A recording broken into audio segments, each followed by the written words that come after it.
دو کہ اللہ جسے چاہتا ہے گمراہ کرتا ہے اور جو اس کی طرف رجوع ہوتا ہے اس کو اپنی طرف کا رستہ دکھاتا ہے، یعنی ان کو جو ایمان لاتے اور جن کے دل اللہ کی یاد سے آرام پاتے ہیں ان کو۔ اور سن رکھو کہ اللہ کی یاد سے ہی دل آرام پاتے ہیں۔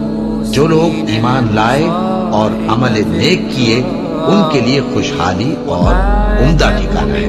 اور اگر شیطان کی طرف سے تمہارے دل میں کسی طرح کا وسوسہ پیدا ہو تو اللہ سے پناہ مانگو، بے شک وہ سننے والا ہے، سب کچھ جاننے والا ہے۔ جو لوگ پرہیزگار ہیں جب ان کو شیطان کی طرف سے کوئی وسوسہ پیدا ہوتا ہے تو چونک پڑتے ہیں اور دل کی آنکھیں کھول کر دیکھنے لگتے ہیں، اور جب قرآن پڑھا جائے تو توجہ سے سنا کرو اور خاموش رہا کرو تاکہ تم پر رحم کیا جائے، اور اپنے پروردگار کو دل ہی دل میں عاجزی اور خوف سے اور پست آواز سے صبح و شام یاد کرتے رہو، اور دیکھنا غافل نہ ہونا۔ پھر جب تم یہ نماز تمام کر چکو تو کھڑے اور بیٹھے اور لیٹے ہر حالت میں اللہ کو یاد کرو۔ پھر جب تم مطمئن ہو جاؤ تو پورے آداب کے ساتھ نماز پڑھو۔ بے شک نماز کا مومنوں پر اوقات مقررہ میں ادا کرنا فرض ہے۔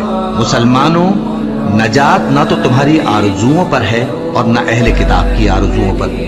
جو شخص برائی کرے گا اسے اسی طرح کا بدلہ دیا جائے گا، اور وہ اللہ کے سوا نہ کسی کو حمایتی پائے گا اور نہ مددگار۔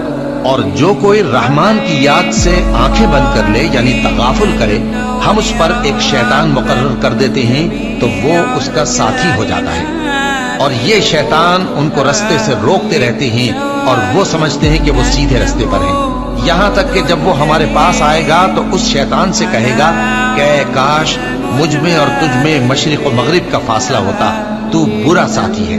اے اہل ایمان، اللہ کا بہت بہت ذکر کیا کرو اور صبح و شام اس کی پاکی بیان کرتے رہو، وہی تو ہے جو تم پر رحمت بھیجتا ہے اور اس کے فرشتے بھی، تاکہ تم کو اندھیروں سے نکال کر روشنی کی طرف لے جائے۔ اور اللہ مومنوں پر مہربان ہے۔ اور صبح و شام اپنے پروردگار کا نام لیتے رہو، اور رات کو بڑی دیر تک اس کے آگے سجدے کرو اور اس کی پاکی بیان کرتے رہو۔ اے نبی، یہ کتاب جو تمہاری طرف وحی کی گئی ہے اس کو پڑھا کرو اور نماز کے پابند رہو۔